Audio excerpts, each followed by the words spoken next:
한국 축구대표팀이 오늘 요르단을 누르지 못하고 아시안컵 결승 진출에 실패했습니다.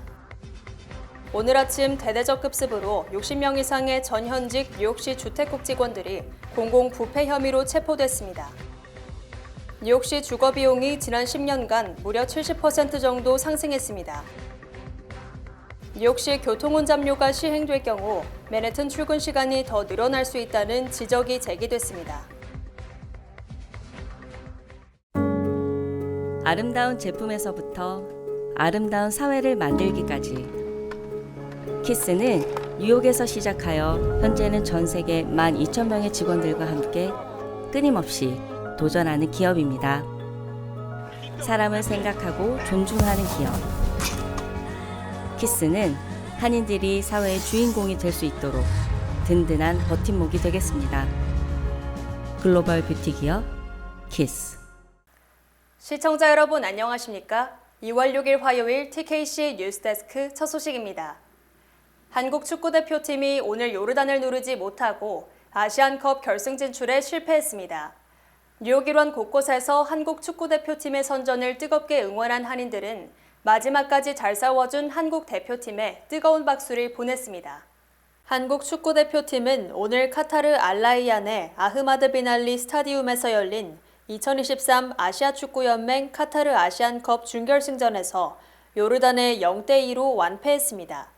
글로벌 뷰티그룹 키스사의 직원들은 한국 축구대표팀의 선전을 응원하기 위해 사내 드림 아레나에서 열띤 응원전을 펼쳤습니다. 한국 대표팀이 준결승전에서 패배했지만 이날 키스사의 직원들은 준결승까지 열심히 뛰어준 대표팀에 아낌없는 박수를 보냈습니다.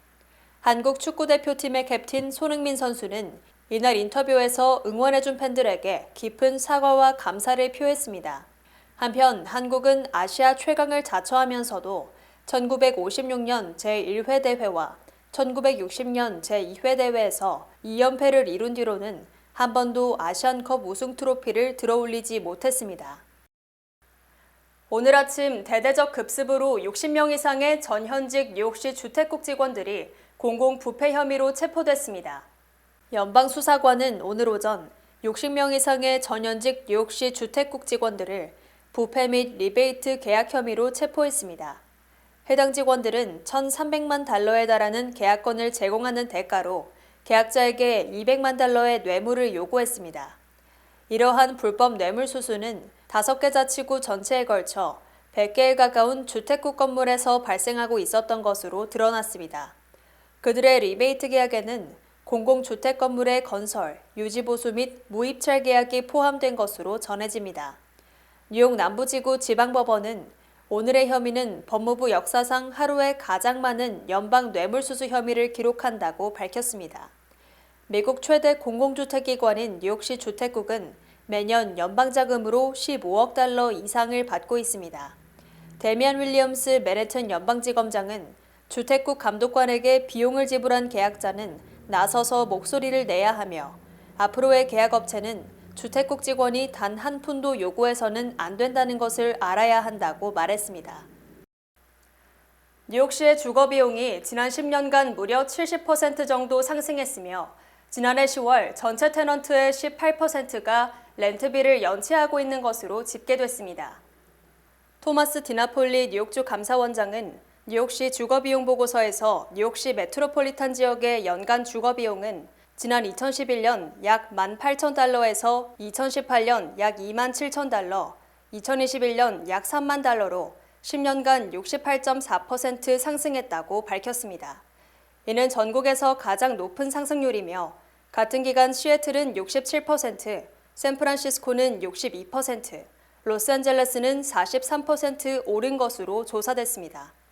또 지난 2021년 6월 기준 뉴욕시 테넌트의 26%가 렌트비를 체납했으며 지난해 10월에는 체납 비율이 18%로 다소 개선됐지만 전국 평균 12%보다는 여전히 높은 수준이라고 밝혔습니다.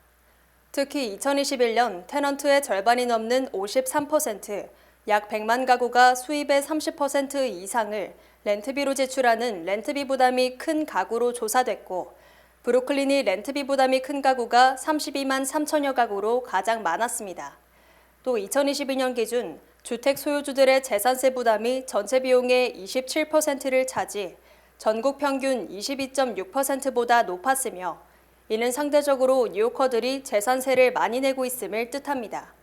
신규 주택 허가를 살펴보면 지난해 1월부터 8월까지 8개월간 100채 이상의 대형 아파트 건축 신청이 전년과 비교해 91% 급감, 크게 침체된 것으로 드러났습니다. 뉴욕시 교통혼잡료가 시행될 경우 맨해튼 출근 시간이 더 늘어날 수 있다는 지적이 제기됐습니다. 5일 지역 매체 뉴스데이는 뉴욕시 교통혼잡료 프로그램이 시행되면 평일 오전 8시에서 9시 사이 퀸즈 미드타운 터널에 최소 250대 이상의 차량이 더 몰릴 것으로 보인다고 보도했습니다. 뉴스데이가 입수한 교통혼잡료 시행이 미칠 영향 보고서에 따르면 운전자들이 교통혼잡료를 내지 않거나 요금이 할인되는 지역으로 몰리면서 메트로폴리탄 교통공사가 할인을 제한한 4개 유료 터널에 심각한 교통정체가 발생할 수 있다는 분석이 제기됐습니다. 교통혼잡료 징수로 인해 맨해튼 진입 차량이 줄어드는 것이 아니라 오히려 특정 출퇴근 구간에 차량이 몰려 교통정체를 야기할 수 있다는 논리입니다. MTA가 할인을 제한한 4개 유료 터널은 홀랜드 터널, 링컨 터널, 퀸즈 미드타운 터널, 브루클린 배터리 터널입니다. 뉴저지주에서 맨해튼으로 진입하는 경우에도 할인이 적용되는 링컨 터널에 차량이 몰릴 가능성이 높습니다. MTA는 이르면 올해 봄 시행을 앞두고 교통혼잡료 영향에 대한 우려사항을 듣기 위해 오늘 29일부터 4차례에 걸쳐 온라인 공청회를 열 예정입니다. 뉴욕주 차량국은 차량 검사 시 번호판 상태 데이터를 추가로 수집하기로 했습니다. 지난 2023년 6월 뉴욕주 차량국은 차량 검사 시 번호판의 상태를 함께 검사하도록 하는 새로운 정책을 도입했습니다. 따라서 앞으로 연례 차량 검사 후 운전자는 차량 번호판 상태에 대한 적격 또는 부적격 결과를 함께 받게 됩니다. 뉴욕주에서는 가짜 번호판을 부착하거나 번호판을 가리는 등의 요금 회피 꼼수가 만연했습니다. MTA에 따르면 가짜 번호판 신고 건수는 증가하고 있습니다. 특히 뉴욕시 교통혼잡세 정책이 도입될 경우 이러한 불법 행위는 더욱 증가할 수 있는 상황입니다. 차량국은 연례 차량 검사에서의 번호판 검사를 통해 얼마나 많은 차량 번호판이 훼손되어 있는지에 대한 데이터를 수집하고자 한다고 밝혔습니다. 이렇게 수집된 데이터가 왜 필요한지, 어떻게 사용되는지에 대한 질문에 차량국은 응답하지 않았습니다. 전미 자동차 노조 시위에 직접 참가할 정도로 노조에 공을 들이고 있는 바이든 대통령이 경합주에서도 노조 등을 연달아 방문하면서 러브콜을 던지고 있습니다. 바이든 대통령은 네바다주 민주당 예비 경선을 하루 앞둔 어제 라스베이거스에서 요리사 노조 관계자들을 만나 애로사항을 듣고 자신에 대한 지지를 호소했습니다. 바이든 대통령은 월스트리트이 미국을 만든 것이 아니라 중산층이 미국을 만들었으며 노조가 중산층을 만들었다고 주장하며 친노조 성향을 과시했습니다. 바이든 대통령은 나는 대기업과 부유층이 잘 살면 결국 중산층 이하도 잘 살게 된다는 낙수 효과를 믿지 않는다며 나는 항상 당신들 중산층이 잘 살아야만 미국 경제가 살아난다고 믿는다고 강조했습니다. 바이든 대통령은 지난해 대통령으로서는 처음으로 전미 자동차 노조의 피켓 시위에 직접 참석, 대통령으로서는 지나친 행동이라는 비판을 받았지만 노조가 자신의 유력한 지지 세력이라며 노조 사랑 행보를 계속하고 있습니다.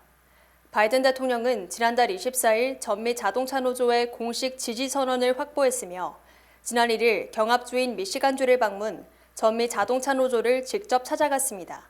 바이든 대통령은 지난 2020년 대선 당시 네바다와 미시건, 위스콘신주 등 3개 경합주에서 이기며 승리의 발판을 다졌고 이번 대선에서도 이들 주의 표심은 노조가 좌우한다고 보고 노조와 중산층에 공을 들이고 있습니다.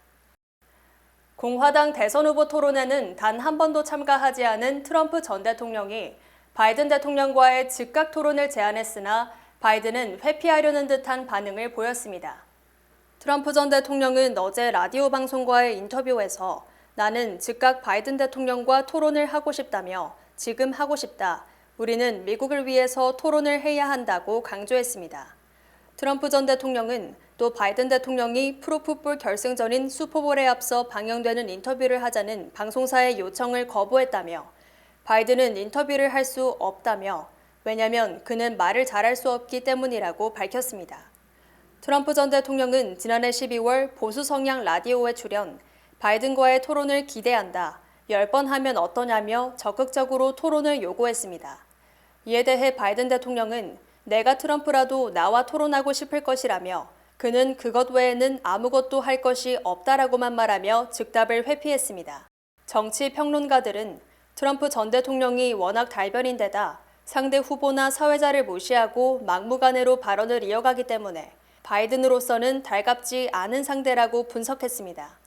특히 트럼프 전 대통령이 공화당 경선 후보 토론을 거부했기 때문에 바이든 대통령은 이를 꼬투리 잡아 토론을 피할 가능성이 큰 것으로 풀이됩니다.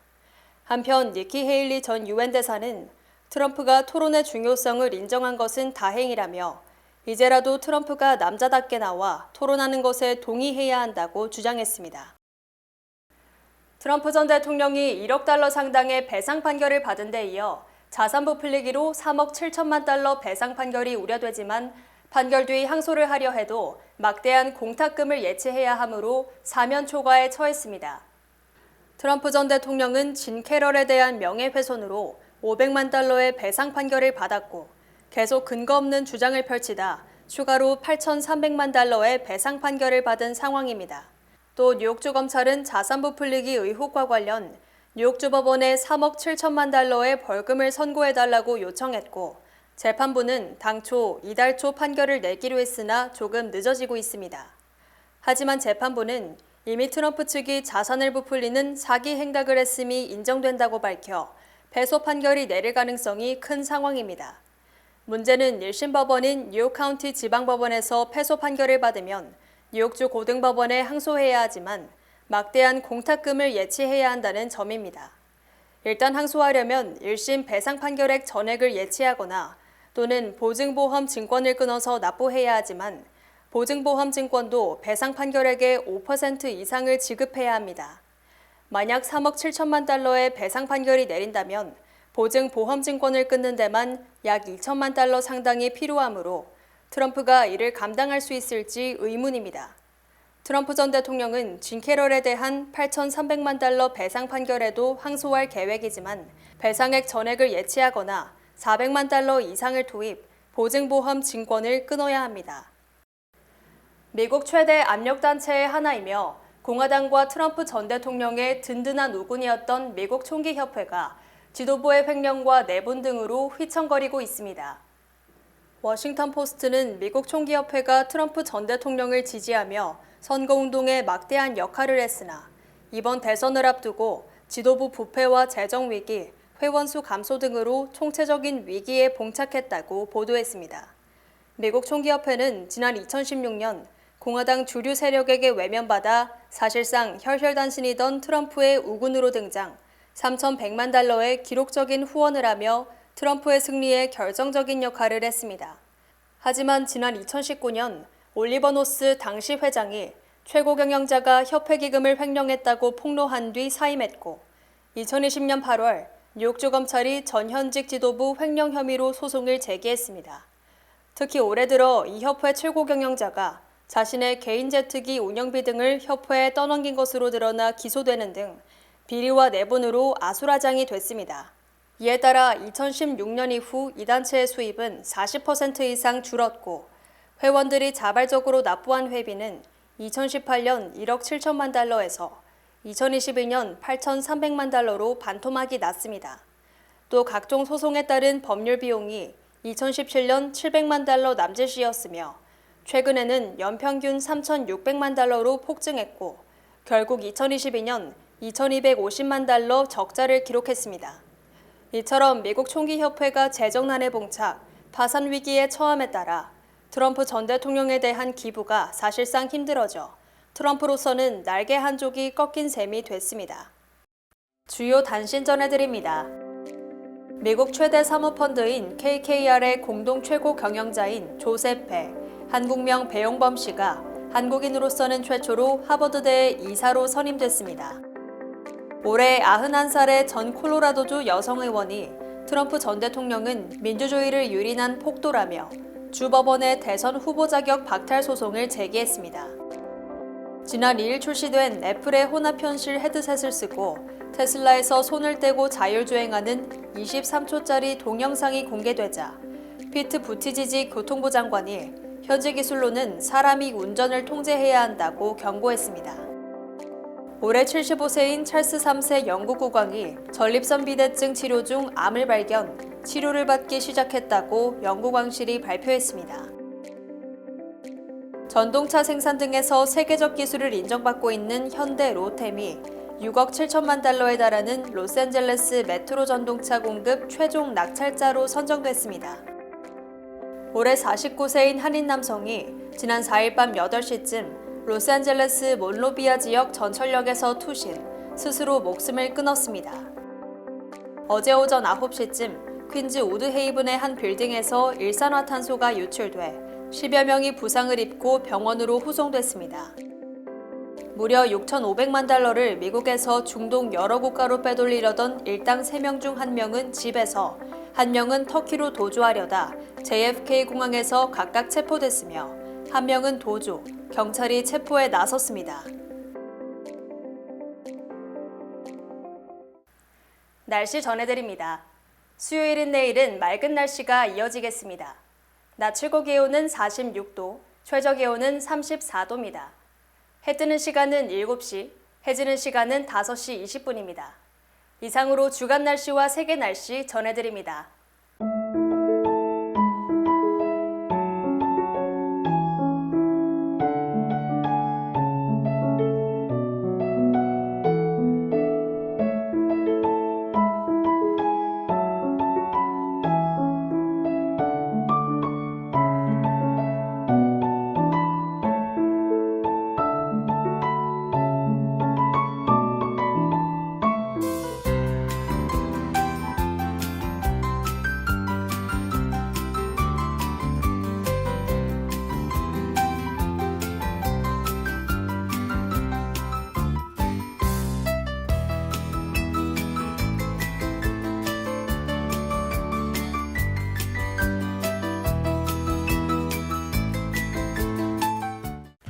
시민참여센터가 2024년 풀뿌리 인턴십 프로그램에 참여할 고등학생들을 모집합니다. 뉴욕과 뉴저지에 거주하는 9에서 12학년 학생을 대상으로 하는 이 프로그램은 한인사회의 다양한 이슈를 분석하고 문제 해결을 위한 각종 프로젝트와 캠페인 활동을 벌이게 됩니다. 참가 학생들은 5월 31일부터 10월 25일까지 22주 동안 선출된 공무원 및 연방의회 구성원들을 만날 수 있는 기회도 제공됩니다. 3월 29일까지 모집하는 풀뿌리 인턴십 프로그램에 많은 관심과 참여 부탁드립니다. 제22대 국회의원 선거에 투표하기 위한 재외선거 유권자 등록이 2월 10일까지 실시됩니다. 국외부재자 신고서 제출 및 재외선거인 등록 신청은 공관 방문 또는 전자우편으로도 가능하며 중앙선거관리위원회 인터넷 신고 신청 홈페이지를 통해서도 가능합니다. 2월 10일까지 등록을 마쳐 2024년 4월 10일 실시되는 제22대 국회의원 선거에 여러분의 소중한 한 표를 행사해 주시기 바랍니다. 한국에 가신다고요? 한국에서 오셨다고요? 유니온 전당포에 오셔서 쇼핑도 하시고 경비도 벌어 가세요. 롤렉스, 카르티에, 구찌, 다이아가 박힌 보증서가 있는 각종의 보석들이 기다리고 있습니다. 한번 오셔서 구경도 하시고 상담도 받고 눈으로 직접 보세요. 소자본으로 보석상을 운영하고 싶으시면 유니온 전당포를 찾으세요. 전화 718-461-8949 43년 전통의 명품 다이아몬드 킴스 보석에서 스페셜 세일을 진행합니다. 전화 212-575-2317번 또는 855-260-4700번으로 문의주세요.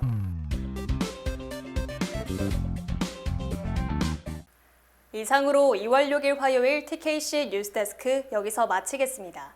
시청해주신 여러분 고맙습니다.